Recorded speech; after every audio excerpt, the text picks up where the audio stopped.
Well, good morning.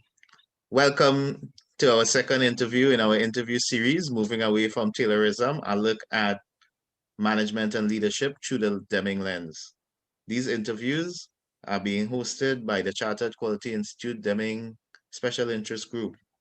Following our last interview, putting the system back into systems thinking, today we look at quality that goes beyond looking good with Dr. Bill Bellows. Dr. Bellows, good morning. Good morning, Chris. Well, Dr. Bellows, we are looking at quality that goes beyond looking good. And I know you have often said that quality that aims at looking good often stores organizations from continually improving. So, I'd just like you to probably enlighten us as to um, what is quality beyond looking good and why is it so important for organizations? One thing that comes to mind is a number of years ago, I went to the research librarian when I worked at Rocketdyne and asked him to search for two different two-word phrases. Mm, I asked him to go to the database and tell me how many times a year these expressions came up in the literature in those databases. And so what I'm sharing is subject to the two words he's searched for, the two-word phrases he searched for, and the databases he looked at. And I asked him to start in 1970, and from 1970 through like 2000 or so, um, in your databases, how often did the expression continuous improvement appear? hmm, And what he found is that in 1970, in this database, and the databases in which he looked, so he didn't have access to all the databases, but in the databases that the company gave him access to, he mhm. found that between 1970 and 1980, there were no references to the term continuous improvement or continual improvement in those databases. Really? And he found that beginning in 1980, a steady increase, and I think I had him do this in the late 90s. I then asked him to go back and search the same database, but use a different two-word expression. And the second two-word expression was reduced variability or variability reduction, variants of that, variability reduction, reduced variability. And he found that back in 1970 through 1980, zero. And then beginning in 1980, it started to go up. And the number of references per year was nearly identical to the continuous improvement search. Is that right? And that was my theory. My theory was that prior to 1980, my bet was that prior to 1980, these phrases were not in the literature, not being discussed in the literature as well as within organizations. And why 1980? Well, it was 1980 that Dr. Deming was discovered through the NBC documentary "If Japan Can, Why Can't We?" Yeah. And that was my theory. My hunch was exactly what he found is that those two phrases, continuous improvement and variation reduction, went hand in hand, and that there was a point of time in which they were really not being discussed, and all of a sudden they were. All right. And, and what I find is nowadays continual improvement is still a popular topic. Within at least it's a topic that people hear about within organizations. Variability reduction, what I find is alive and well, most often associated with the Six Sigma movement. Why the relationship between the two? Why is Six Sigma about variability reduction? And if you think of, if our audience could just think of a normal distribution. It doesn't have to be normal, but typically we think of normal distributions, and the idea is that if you shrink the variation from being very wide to very narrow, why would you do that? Why does that become popular? And within Six Sigma, and I think even beyond that, at least relative to this notion of good, that's what I want to show, the connection between shrinking variability, a focus on good, and a focus on improvement, and why this expression beyond looking good.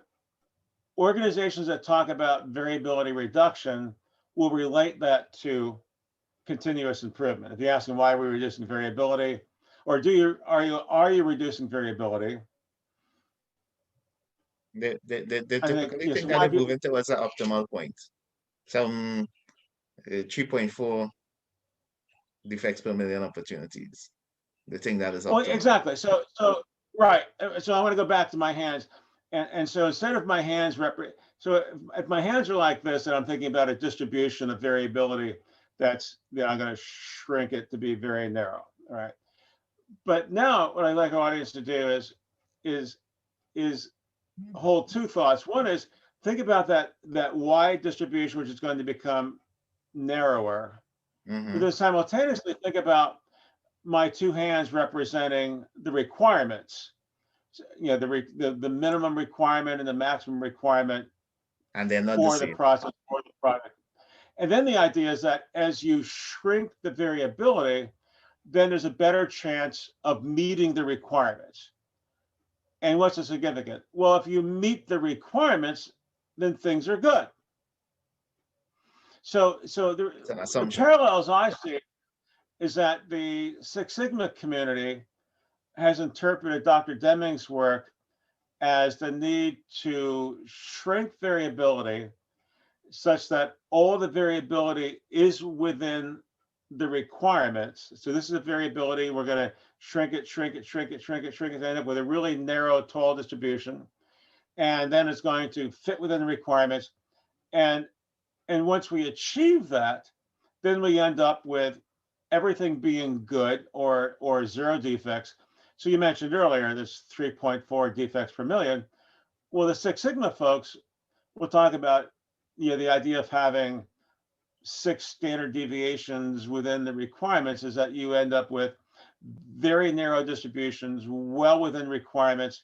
So the ambition, again, when I read, study, and look at the Six Sigma movement, this languaging of reducing variability is explained by the need to meet requirements and be good.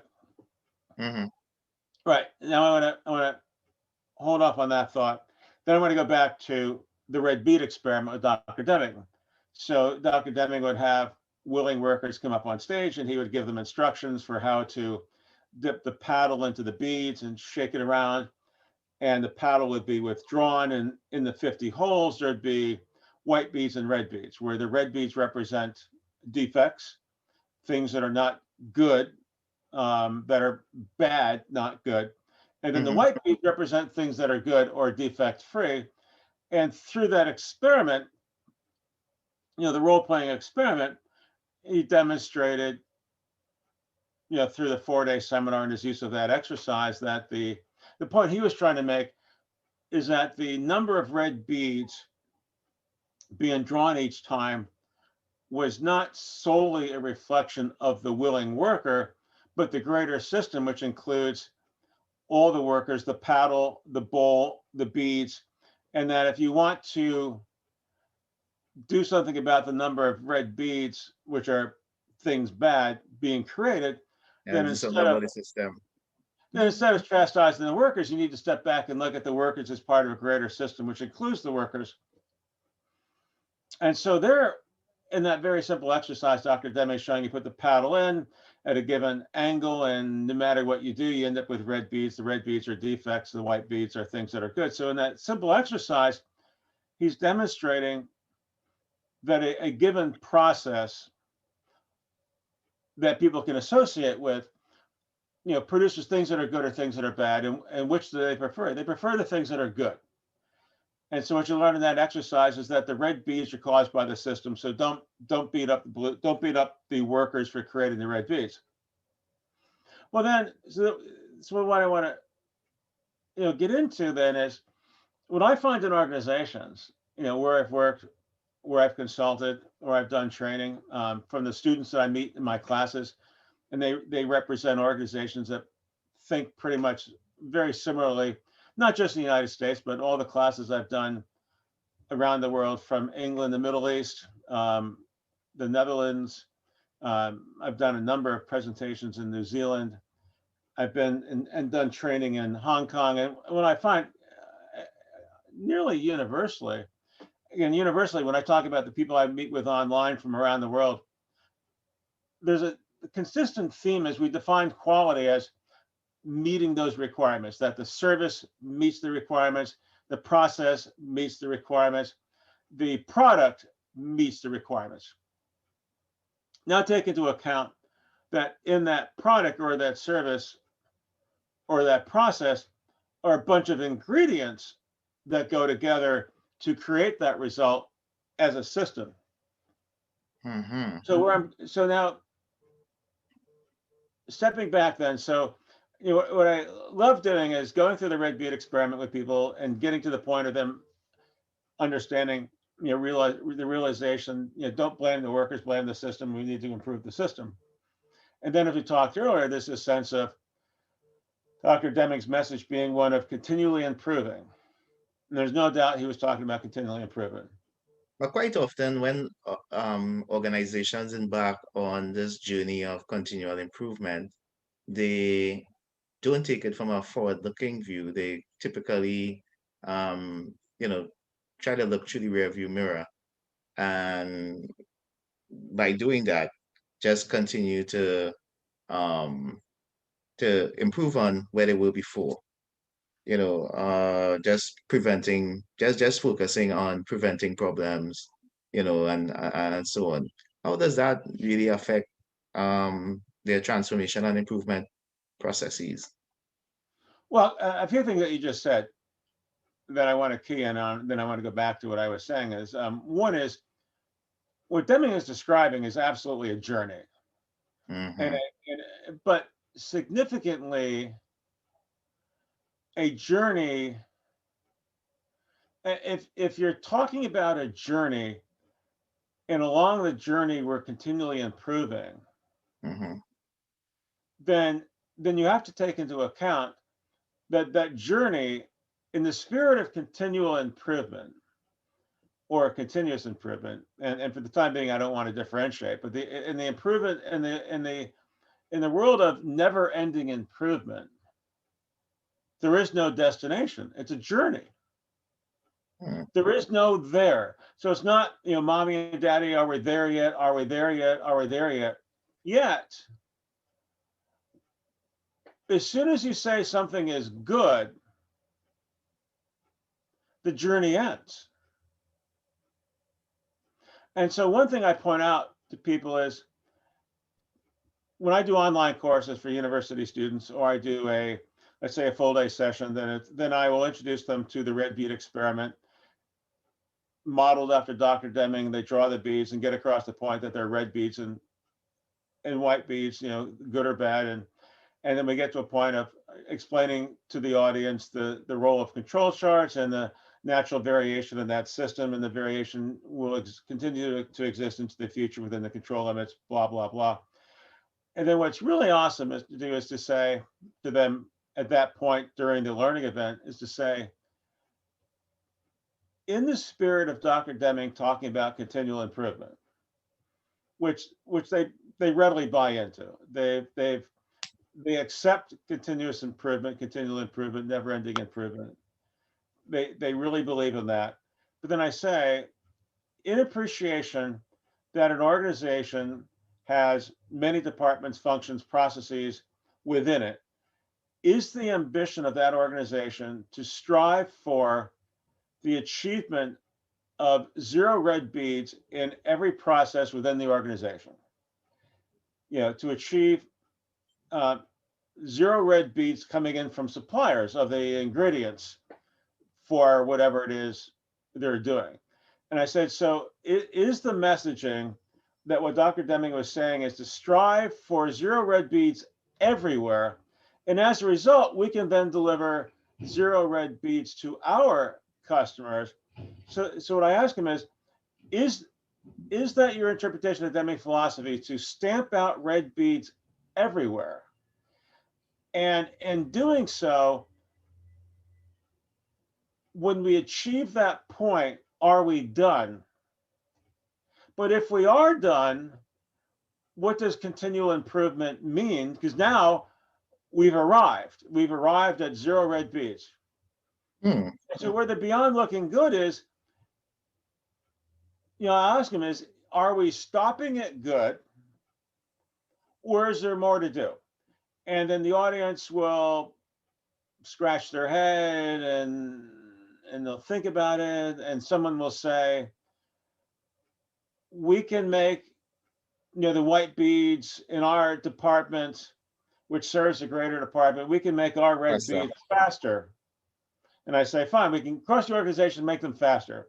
Someone else will say, we can make them cheaper. Absolutely. So within your respective organizations, you can make the white beads faster, you can make the white beads cheaper. But is there a higher quality? Because we think about faster, better, cheaper, speed, ever improving speed, which means faster, ever improving cost, which means cheaper.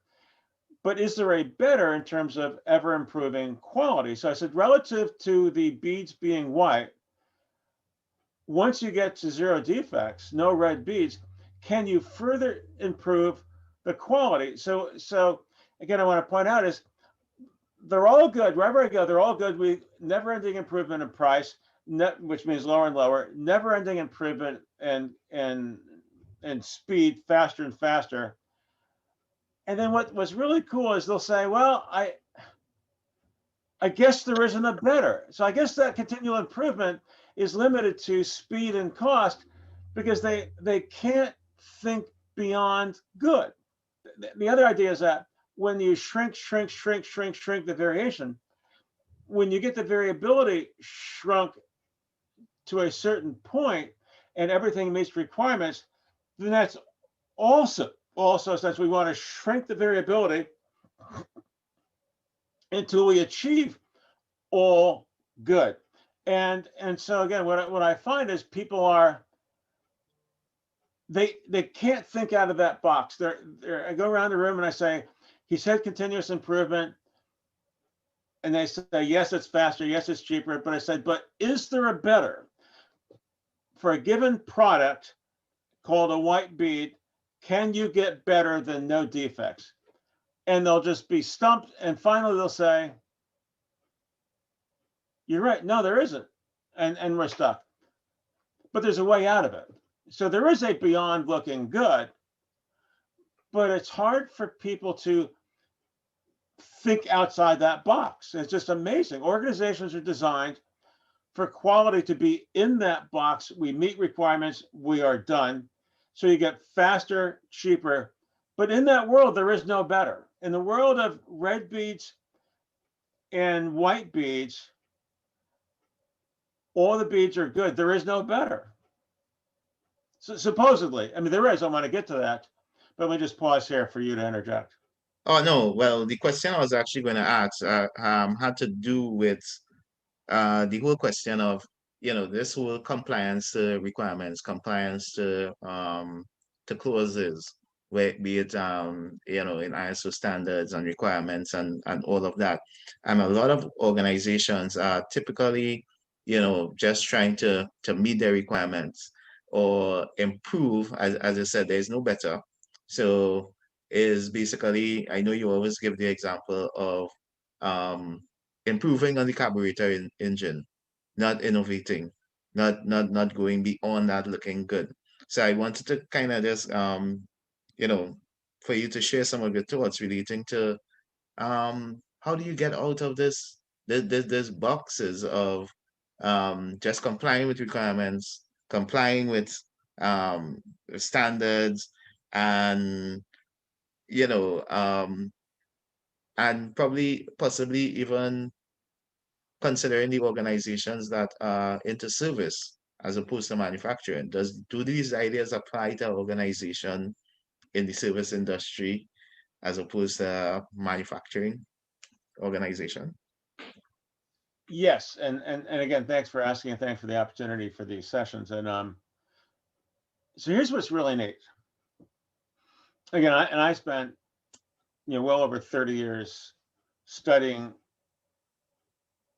Deming's work, as well as the work of Russell Akoff for many years, and the work of Junichi Taguchi for many years, and and and and all those wonderful people that worked with Dr. Deming and others. What's really fascinating is, in certain settings, people are stuck in the box. So what I find is, in a work setting, it's very easy for people to get stuck in a box called, I can do faster, I can do cheaper, but better does not exist. That's but the good news is, I can share with people examples from their personal lives where they act in a way which reveals they understand, they have a capacity for going beyond better. But what I find, if I put you in a work setting, then you get stuck in a eliminate the red beads, end up with white beads, then we're done box. But if I put you in your garage, or put you in a if I change the setting and watch you do something at home, in the garage, in the kitchen, then those constraints from a workplace, many of them disappear. Mm-hmm. And so the first thing I want to point out is the profoundness of Dr. Deming's work when he talks about variability. And yes, once upon a time, he spoke about variability reduction, shrink. I'm convinced if he was alive today, he would no longer talk about shrink forever. He would talk about reduce the variability to a certain point, or have as much variation as you need. So maybe you need more, but it wouldn't be shrink. All this focus on variability reduction, to me, is indicative of people who see the world through a lens of parts, which is what we spoke about last time. They don't see systems. They don't see systems and think systems, because when you're striving to reduce variability to zero, first of all, if you understand variability, you know that no two snowflakes are the same. Twins are not identical. You cannot achieve zero variability. And beyond that, what's missing in all this shrink forever is, how much money are we going to spend to shrink to zero? So one is, zero is not achievable. Two is, what makes you think it's economically viable to shrink that distribution finer and finer? I mean, who's going to pay for that? So here's a clue, or here's some insights for this session. So, and these come from questions, from reading, studying, pondering, and a really profound question I love asking people is, what do you call the person who graduates last in their class in medical school? Right? And you've heard me ask this question in a number of presentations, and people will always say doctor. Wherever I go, again, around the world presenting, what do you call the person who graduates last in their class in medical school? People will always say doctor. Then I say, good, hold that thought. The next thing I ask them is, if I have, in one hand, the very first doctor in class, and with my other hand, I have, at the other end of the class, I have the very last doctor. So imagine we're looking at the first doctor in class, or the first doctor in class with my left hand, and the last doctor in class. So imagine we have two doctors, one at the front of the class, one at the back of the class. They both met requirements. They're both doctors. They're both white beads, right, Christopher? They're both white beads. Neither one of them is a red bead. They're both white beads. And so what I ask people is there a difference between these two doctors, these two white beads, And if there is a difference, when does that difference appear? When does the significance of that difference appear? And people are, Then you're gonna make a depending on the choice. science of class, someone will figure it out and they'll say, when they walk into your room, I said, exactly. The difference between those two doctors shows up when either one of them walks into your room, you'll notice a difference. How they engage you, how they engage your spouse if you're married, how they engage your family if you have if your kids are there, how they engage your parents, how they engage your family. So how they interact, relate will show differences. How they relate to other doctors, nurses, hospital administrators will be different. So the idea is that the difference between those two doctors on paper does not exist. So if you're just looking at the photo of one doctor, photo of the other, and obviously they look different. Obviously they were born in different places and maybe different ages, all of that, different heights, right? All of that, different weights. You see that variability. But fundamentally, this doctor is a white bead. This person is a white bead called doctor. I happened to graduate first in class. This is the last doctor in class, also a white bead. So on paper, if I'm looking at those two things on paper, I see differences between them, but on paper, they are interchangeable. And I'm gonna That's just put it in the context of an organization. So in the context of an organization, we have two certified organizations. One on this side also certified ISO, another on the other side certified ISO. Yet, if you compare these two organizations, they may be totally different. but the difference between any two things, whether they be doctors that both meet requirements, organizations, as you're pointing out, both meet requirements, could be two different space shuttle man engines that both meet requirements. The difference between any two things, no matter how big they are, software modules, the difference between any two things that meet requirements only shows up in how those two things are integrated Interact. into a bigger system, which gets us back to the system. Exactly. So the point is, if all we do is look at the doctors in isolation, the space shuttle main engine in isolation, in a factory, if you look at two white beads laying there in front of you, right? If you separate them from the system, then there is no difference. But as soon as you take them and put the doctor into a system called a healthcare system, or you put that rocket engine into a system called a communication system because it's launching a satellite, as soon as you integrate it into a system, then the differences begin to appear. So to achieve continuous or continual never-ending improvement, you have to shift the focus from the beads, the doctors themselves, and start to think about how they work in a bigger system. And my proposal that we can get into in more detail in another session is that in our personal lives, we have the ability to look at two things, notice they're different, and select this doctor over this doctor, or this orange over this orange, because how we interact with the doctors is different. We like the style of this doctor, or we like this orange versus this orange. So we talked about organizations meeting requirements. Well, the two oranges on the shelf in the supermarket both meet requirements, but I like this orange because it's a little riper, a little juicier, a little firmer. And so depending on my use of that orange, I'll select this one or this one. I'll select this doctor or this doctor. But if all we do is focus on they're all white beads and they're all good, this is what we do. We say, it doesn't matter which orange I take. It doesn't matter which doctor because they're all the same.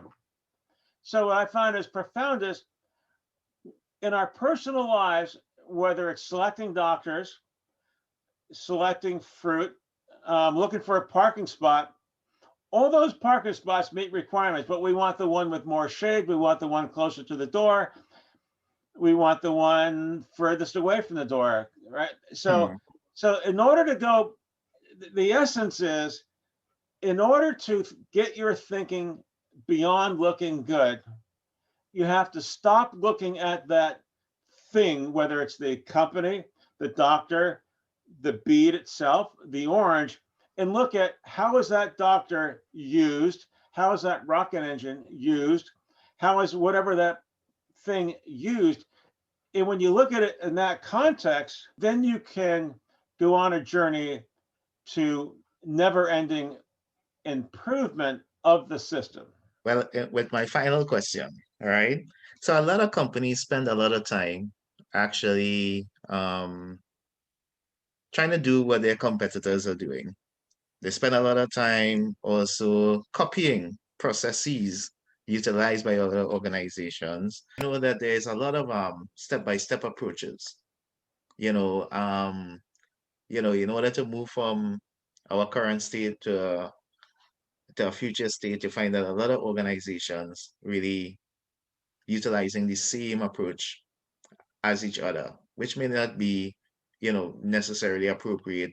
There are a lot of one size fits all. So we have Six Sigma, we have all of these other, you know, series of thinking that comes out of what you would say Taylorism and neo-Tayloristic sort of thinking and approach. So again, is what is unique about Deming, but also how is this thinking different in terms of improvement and embarking upon this journey of improvement that goes beyond simply copying without knowledge? All right, what comes to mind is this. When I worked at Rocketgun, I had a really neat office. It was a mini classroom. The office was about 8 foot wide and maybe 12, 15 feet long. It was long and longer than it was wide. And on each end, I had whiteboard, side by side whiteboard. So both ends of my office, the entire wall was a whiteboard. So I had a lot of fun just going from one side to the other. And what I would tend to do is one side I would leave things that I would not erase because they became so profound that I wanted to keep them on the whiteboard. And the other whiteboard I would erase all the time. If you came into the office, we would discuss it. But the other end, I would keep that where it is. And so on the whiteboard, and I have the things that I kept on the wall, I have photographs of because they were things I did not want to forget. And so what I want people to think about is it's not uncommon to look at an organization in terms of a flow of activities. So you could be looking at a given process or a series of processes that this hands off to this, hands off to this, hands off to this. And it's not uncommon that people will manage the organization by describing, the organization has 100 processes, and they'll have a flow chart showing how all these processes are connected, from a procurement process to a machining process to a cleaning process to a grinding process, whatever it is. And they'll look at all those processes, and they'll ask for each process how much scrap or rework is generated there, which is another way of saying, is the output of that process, what percent of the output of that process is red beads versus white beads? And they'll be able to say, holy cow, of our 100 processes, the ones that create the most scrap, the most red beads are these, and over here these are a lot less, and have less. So then the prioritization is based on where are the red beads being created. And back to your point, I find it very, very common that organizations prioritize their activities based on what is bad. And another way of having organizations, another way I use to prompt this conversation is I'll ask people very, very, very early on, I'll say, how many meetings or how much time do you spend in meetings every day discussing parts, tasks, activities, modules, different words of describing elements, tasks. whether it's a software development company, program management company, manufacturing company. How much time do you spend every day in meetings discussing items, tasks, modules that are good and going well? How often do you go to a meeting and the whole focus of the meeting is all these things that are going good? And people will laugh. They'll say they spend their time in meetings discussing red beads, not white beads. So what is, I would say, to your point, that the characteristic way of management is to focus on the red beads with the achievement of 100% white beads everywhere, the goal. And that's, in fact, my dear friend and late mentor Russ Akoff summed it up incredibly well. And he taught at the University of Pennsylvania. I just want to throw that out. So the reason I throw that out is because he would say the characteristic way of management we have taught in the Western world is to take a complex system, break it into parts, and manage each of those parts as well as possible. And and if that's done, the system performs well. So that thinking is replicated everywhere.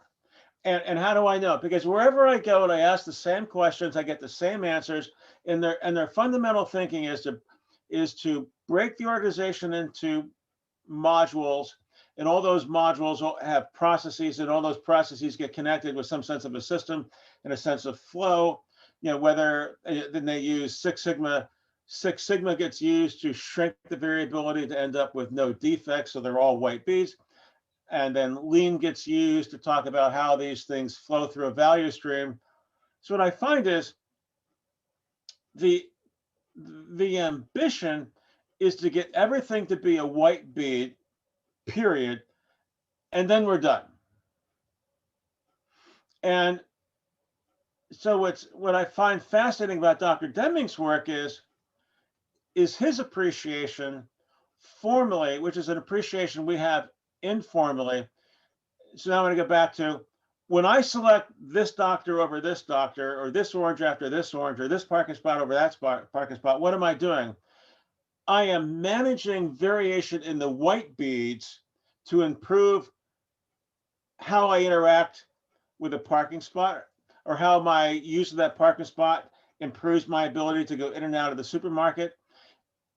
So the essence of what Dr. Deming is talking about is to take our activities, sorting oranges, sorting doctors, sorting parking spots, and many other things, where in our personal lives, we don't get stuck at good. We say, this is a little different than this, and I want this one because this one fits better, integrates better into my planned use.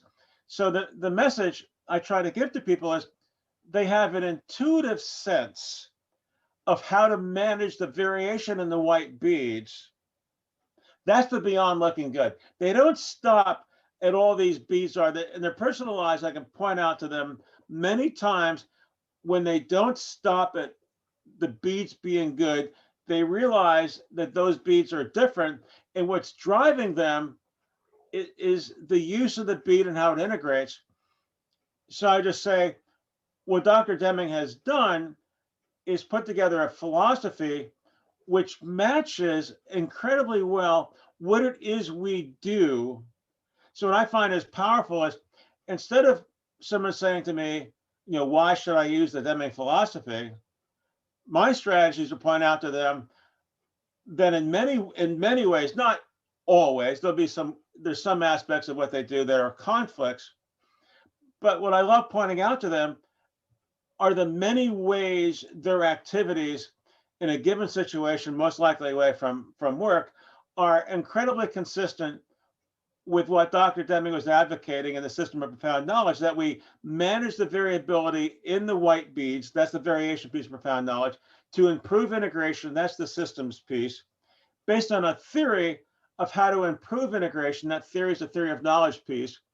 And we're, as individuals, we're inspired, that's a psychology piece, to go do that.